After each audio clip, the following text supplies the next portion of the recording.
veliki pozdrav svima ljudi, dobrodošli u Nedex YouTube kanal.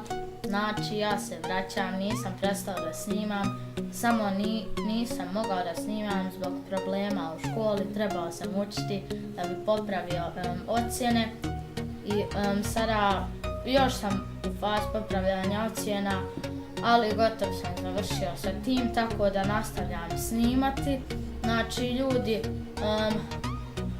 ubrzo, ja mislim da će sutra izaći novi video kako ću ja voziti auto. To ću pitat prvo mog babe da vidimo će li on meni dat, ali ja mislim da će mi dat, pa to ćemo snimiti za vas. Neka to bude neki mini specijal za neki 47 subscribera. Ubrzo ćemo do 50. Hvala vam na ovoj podršci do sada. Nadam se da će naš kanal još puno rasti brojkama. I znači ljudi, to bi bilo to za ovaj video. Znači objavit ću sutra video kako ja vozim auto.